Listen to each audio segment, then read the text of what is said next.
What's up, AppleSox fans? Welcome back to the Wenatchee AppleSox Podcast, Christmas Special Edition. My name is Jackson Dodden. Today, we are joined with Colby Holmdahl. Colby, thanks for joining today. Of course. Thank you for having me. I appreciate it. Of course, man. First question, it's been a while since we've talked to you. What have you been doing since that season end?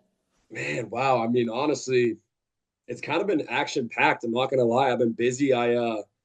I started a new career path for me. I've played baseball my whole life, and I continue to, obviously, with the AppleSox this past summer. And I decided that I wanted to continue my education and get my degree. And so I started at Boise State University here, and towards the end of August, we started school, came down, and since then it's just been a lot of school. I play club ball here, so it's been good. I'm still keeping at it for sure. New opportunities and stuff, so it's definitely a unique experience. That's awesome, man. What are you studying there at Boise State? I'm studying business administration right now, and I just accepted a TA opportunity for one of my business professors where it's like a paid internship for the spring semester. And I've always been interested in education, and we'll see where that takes me, but it's a cool opportunity, and I think it'll be super fun. That's awesome, man. It was your first summer here when actually playing summer ball. How was it for you? I've got only good things to say, honestly. I literally just can't help but smile. It was so unique. The environment, the guys, the coaches, everybody that was involved, the staff like you and everyone else that was there. It doesn't work without all of you guys there and everybody chipping in. And I think it's just a beautiful environment, really. There's loyal fan base. It's an electric environment, and everyone's coming from, whether it's a JUCO like me or whether it was a lot of guys who were D1 guys playing with Oregon, ASU, whatever it was, right? It's an environment where it's encouraged to be laid back. And with the AppleSox, obviously, we're a very competitive team and historically are. And there's an expectation, right? And I love that personally. Yes. At the same time, they also encourage it to be laid back. It's not college, right? Where you're not playing 4 games a weekend. You're playing 6 games a week. But it's different in the sense that you're with all these guys, super, super cool. Everyone gels well together. And I think it was an amazing opportunity, and I have nothing but good things to say about it. That's sick, man. Compared to the pace of college, how was that different for you? I would say, okay, so for me personally, that's a really good question. I played junior college baseball, and we had a schedule where we played a doubleheader on Saturday and a doubleheader on Sunday. So we played 4 games in a week. But the prep work for the weekend, obviously, because that's when we played. At least my division, we played Saturday, Sunday. The prep work was Monday was off. And then you practice Tuesday, Wednesday, Thursday, Friday. And then whether we had a homestand or it was a travel, you travel Saturday. So we played 2 games Saturday and 2 games Sunday. So my body for 3 years prior to the AppleSox was used to, prepping for 4 days and then playing 4 games in 2 days. And then with the AppleSox, it was just different. It was a little shakeup in the sense that it depended kind of what day we had off, but we were playing Tuesday, Wednesday, Thursday, Friday, Saturday, Sunday, and then Monday off, right? So it was different in that sense to where you had to be locked in at some point every day. The luxury of having the 4 games in one weekend with JUCO was, not necessarily you didn't have to be locked in, but you didn't have to think all the time and be in game mode, right? During practice and stuff like that. You have to flip a different switch when you're in a summer ball like that. You're traveling to Canada, you're showing up to the facility at 2 a.m., getting ready for the bus, right? Super unique and cool experience. Just definitely something you have to get used to be able to be locked in after a long travel day, right? A day like that. And then boom, you're playing the next day too. So it was crazy, but it was awesome. Awesome, man. And what was your favorite memory coming out of this season? Wow.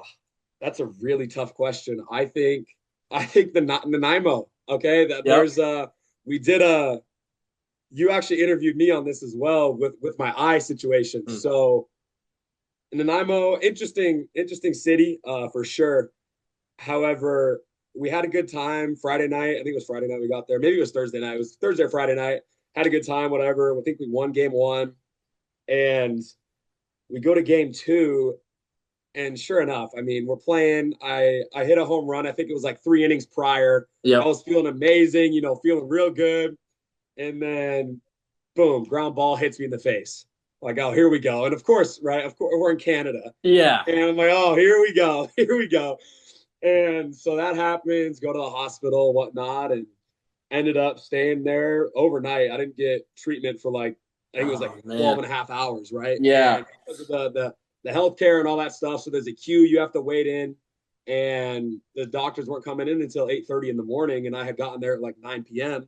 God. So nothing. My face is all bloody still, whatnot, and so I think that was honestly my favorite memory. As crazy as it is to say, it's just something I'm never going to forget. Yeah, I think we had a lot of memories as a team and like a group of guys, but that one will definitely stand out the most to me because the scar's here forever, and I get questions about it all the time. So. Yeah, I remember seeing you, and for the folks at home, like he's not bragging about this or overselling it. I walk up to Colby, and his whole entire just eye socket is just swollen shut. Looked like he's like in a Rocky movie, the way he was getting just puffed up in there, and you got stitches. It's all purple. Oh, yeah. Like, oh my gosh, Yeah. you would have thought you were in some Hollywood production the way it was looking. Seriously, yeah.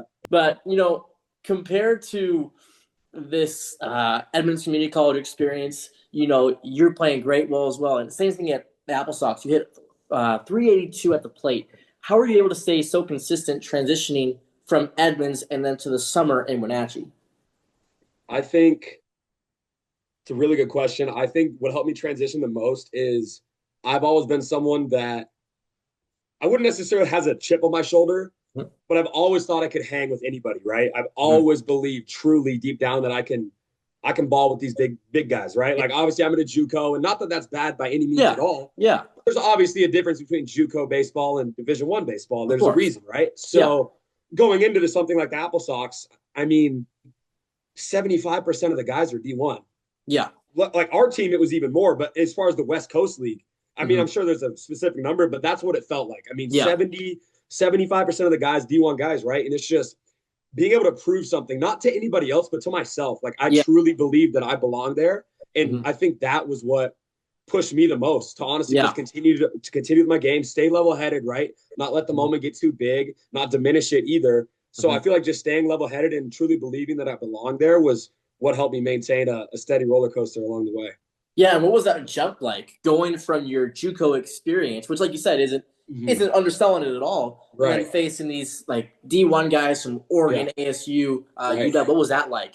Yeah, I mean it's unique, right? Because some of these guys are even coming out of high school. There's high school guys that are committed to those schools, and so it's different, right? You can see, oh, he's throwing 88, 91. You can totally see the projection of why he's going to a school like that. Yeah. And there's guys like that at JUCO all the time. At Edmonds, we were facing guys throwing 92, 93. We faced a guy named Terry Hayes who went to Ole Miss. He was throwing 94, 95. I mean, we've got 12 MLB scouts behind the dish. Like there's elite talent everywhere. Yeah. Now, obviously in the WCL, I think there was a bigger bunch of consistent elite talent. And I think that was the biggest difference is, I mean, there's guys, I mean, we played in Edmonton, and there was this guy from Sac State. I don't remember his name, but I know he was at Sac State, and he was popping a 96 and a 97, and we're all just like, oh, okay. I mean, this is real. Like, this is real. So I think that's the biggest thing is just the proportion size of the guys that have that talent and like how consistent it is across rosters is what I would say. Yeah. And what do you think you learned most from this season with that extra talent? I think what I learned most is that's a really good question. Because there is, like we talked about earlier, I'd say 70% of the guys are D1, and I was a JUCO guy, but there's also Division II and Division III guys that were successful, right? I think what I learned most is that, the label of West Coast League is elite, and that's what it should be. It's elite talent. However, that doesn't mean you can't perform if you're not at a Division I school, is what I would say. Yeah, that's what I think I learned the most is that if you truly, I mean, everyone's different, right? Because everyone performs differently and whatnot. And I would say what I learned the most is that just because they're not D1 doesn't mean they can't ball. Like, that's really what I mean, I saw guys that were on Division II rosters, JUCO rosters, D3 rosters hitting 300 and 80 at bats. Like, okay. I mean, it's just like, it's one of those things where it's like, just don't really judge a book by its cover. Yeah, of course. And for you, you were a 10-day contract for the Sox. What was that process like to be recruited? Yeah. So it was initially, so I'm really good friends with Evan Canfield. And he played for the AppleSox, pitcher there, I think broke some records. Yeah. And he reached out to Mitch for me, right? And Mitch sent me a text and was like, hey, would you be interested? And our initial thing was, I believe it was a first half contract. And I was like, okay, cool. Yeah, for sure. So I signed it, whatever. And then it started to get closer to the date, right? And he was like, yeah, it's a 10-day with opportunity to extend. And then obviously I ended up getting extended. I stayed for It was I don't like know, 14 games, something like that. Yeah, it was something like that. And so it was super cool. But I mean, the process as far as it was, I mean, Mitch just reached out. We kind of talked shop a little bit, and Mhm. he sent me a contract, signed it, and then we also discussed as the coaching, or not me is included in the coaching Mhm. staff, but I did with the coaching staff. They were like, "Yeah, we'd love you to stay and whatnot," and so I was Mhm. like, "All right, let's do it." And Yep. so kind of is how it went down. I mean, what it came down to was when you're on a 10-day contract like that, you're going to get an opportunity, right? For Mhm. me, it was I got a pinch hit at bat. I think it was our second game. Maybe it was opening night, but it was opening night or Yeah, second it was against, that opening series for sure. yes, against Yakima. And I got a pinch hit AB, right? Mhm. And first pitch, single. It's stuff like that. When you're on a 10-day contract like that, you need to make a statement. You might Yeah. only have 5 at bats or Mhm. opportunities, right? 5 opportunities to prove why you should be there. And I think taking advantage of those opportunities, it's obviously a lot easier said than done. Yeah. But taking advantage of those opportunities is huge because it was detrimental. I mean, I ended up getting extended and Mhm. could have stayed the whole time if I ended up wanting to, but I was kind of just like, Mhm. stayed long enough here and I Mhm. loved it as it was. And then I had some other stuff to do and needed to make some money before school. So kind of Yeah. just ended up working out that way. But yeah, for sure. I think that goes right back to what you're saying. We're talking about batting 382. You had a homer, you had a triple. You were so consistent at the plate, and I think, like you said, having that just a little bit of chip on your shoulder, trying to Yeah. prove yourself, showed in every single game. Do you think that was your drive to keep on going? I think it really was, honestly. And it was one of those things too. And it's super popular for all rosters across the league. But for us, it was maybe I only played one game a weekend, right? Yeah. That means immediately in my head, it's I'm only getting three to four at bats, like 4 if I'm lucky, right? If I Yeah. don't walk once or whatever it may be, right? Mhm. And so it's just again taking advantage of that opportunity. And if it was like, hey, maybe I'm playing 2 or 3 games this weekend, boom, there's maybe nine to 12 at bats. Mhm. Let's take this Yeah. opportunity and run with it. You know what I'm saying? Yeah. So I think that was a huge thing. And maybe if I was only playing one out of 3 games, it was let's go right now, prove it, prove why you should be playing 2, prove why you should Mhm. maybe even be playing 3, maybe 2 is in the field and 1's in the DH spot. But it was definitely like that. Mhm. The other part was your attitude too. Look around. You're always smiling out there on the field. You Yeah, make a mistake. You always yeah, keep that smile up. How do you think that yeah. attitude played into your level of play this summer? Yeah, I think playing loose and having a good time is awesome. I mean, at the end of the day, I think that God has really blessed me with these Mhm. opportunities and that I wake up every day and I have to give my glory to him because that's at the end of the day, I wouldn't be here. Yeah. And I think acknowledging that and understanding that this is just a game. At the end of the Mhm. day, it's a kid's game. Now, I Mhm. may not be getting paid major league money for it, but what an opportunity, right? What an Yep. opportunity for me to not everyone gets to do this at all. Mhm. And so once this opportunity arose and I signed and everything worked out, right? Yep. It was just being able to acknowledge that this is a once in a lifetime thing. I mean, it was my first time and now obviously my only time in the West Mhm. Coast League. And it was just an unbelievable experience. And I think that understanding that being able to play with joy and obviously pride as well. I'm very confident in my ability and Yeah. I want to win. I'm super competitive. I'm one of the most competitive people you'll meet. Mhm. And just being able to understand that and it's supposed to be fun. That's how I like to go about it. Have a good time. It's summer ball, right? Like Yeah. that's a huge thing. I mean, college is super serious and like I said earlier, way back at the start of this, it was not that the WCL isn't. It's very competitive, especially the AppleSox. Mhm. We all love to have a good time, and I think keeping it kind of lighthearted and Mhm. loose, and that's what makes me play the best. I For don't. sure. Everyone else kind of does their own thing, but being able to keep it loose helps me play my best for sure. For sure, man. You grew up in Washington. You played at Glacier Peak. Was it Yeah. nice being pretty close to home? Oh, definitely. Yeah. I mean, it was super nice if I wanted to. I didn't actually end up going home any Mhm. weekends. I'm very blessed that my parents came and watched me. My dad would come to a lot of the games and some family and friends. So that was super nice. I didn't really miss home though, to be honest. I really like Wenatchee. It Yeah. was a great time. I kept busy and yeah, it was super fun for It sure. wasn't your first time in Wenatchee, right? You came down in high school and played. Was it Yeah. Eastmont, right? Yeah. Well, no. So I think it was after I graduated, we Okay. came and played. I didn't ever go to Wenatchee, but before I was committed to Edmonds, I'd Mhm. gone to Wenatchee Valley. They gave me an offer, Mhm. and so I went to practice with them and whatnot. So I was already familiar a little bit with the Mhm. stadium and the field, and not the area obviously as much. Yeah. But I got to know my way around for sure.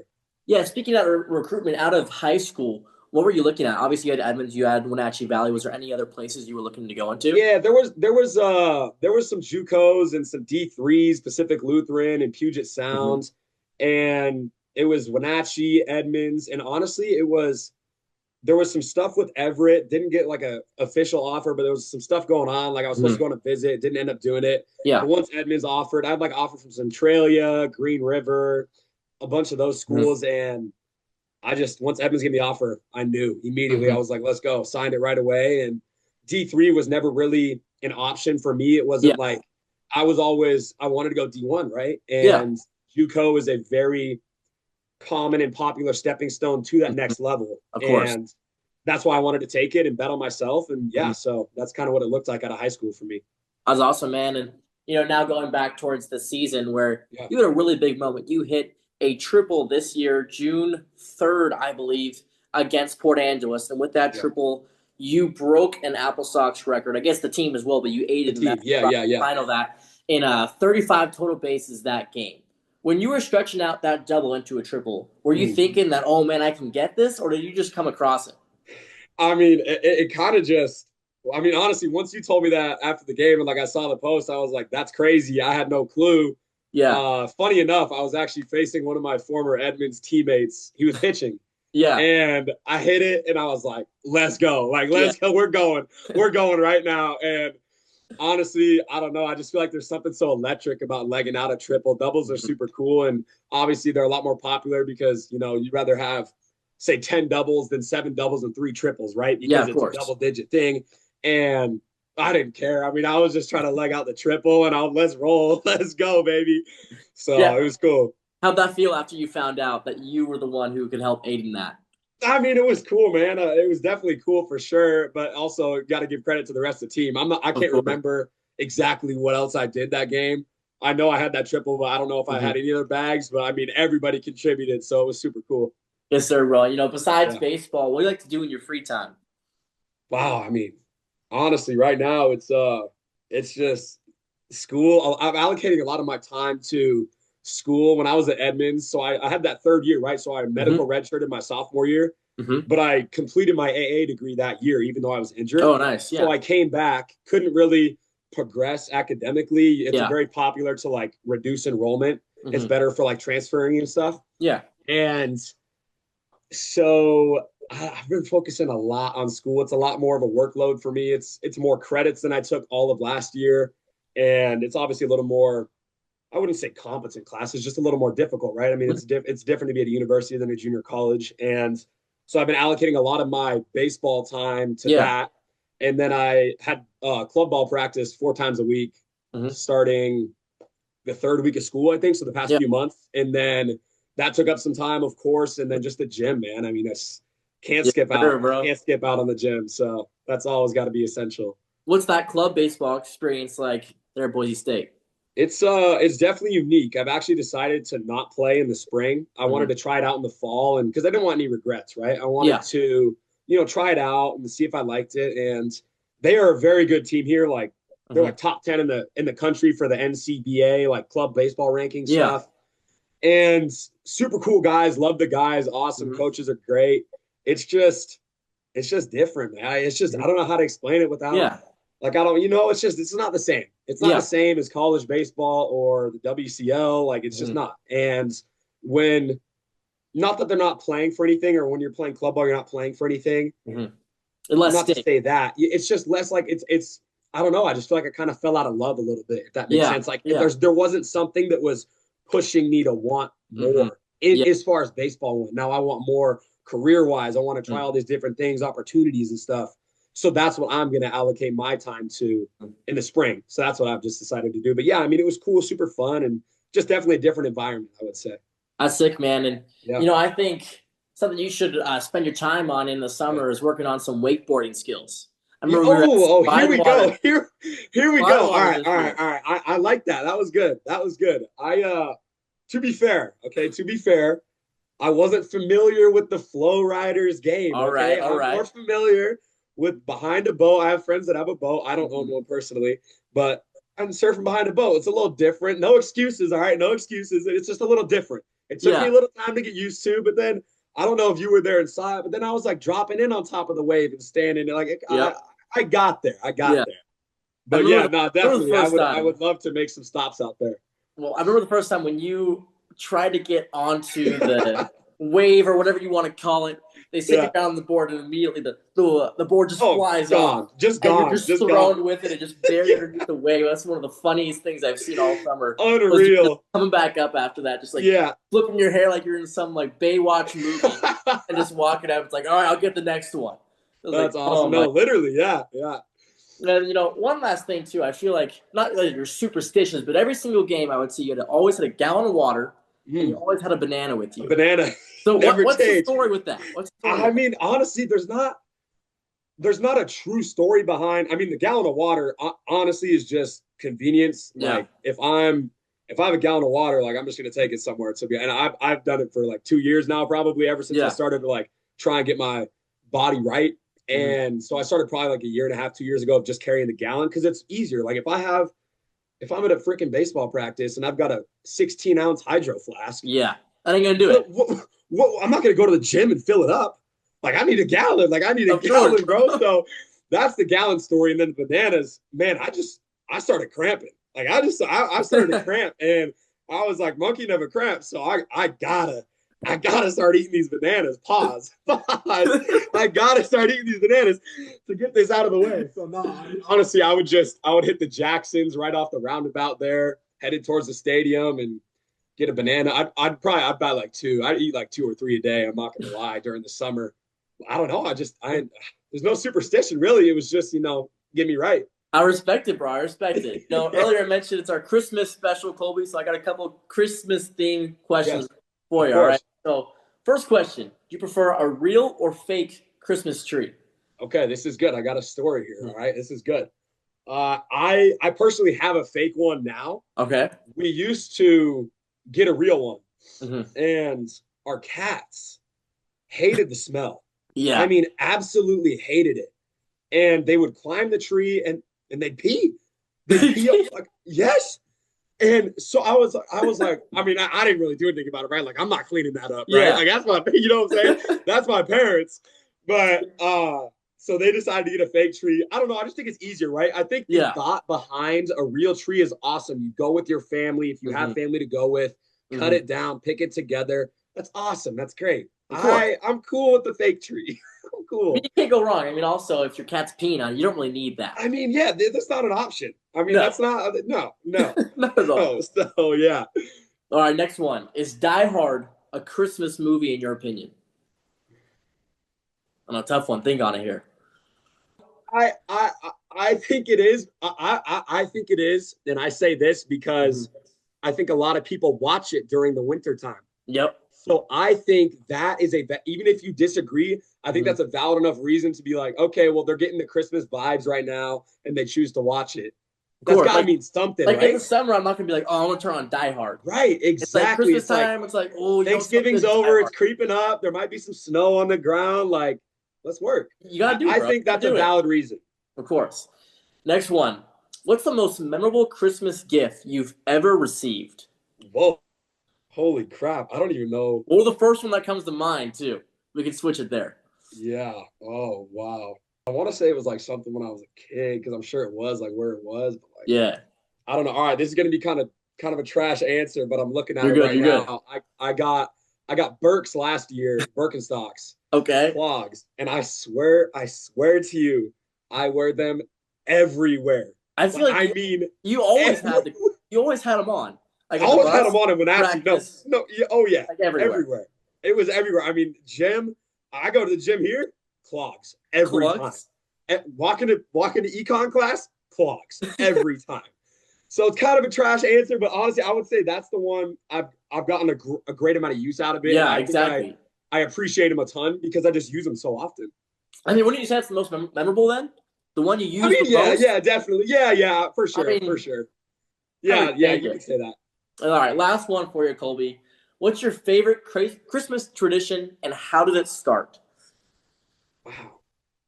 I don't know if this would technically be.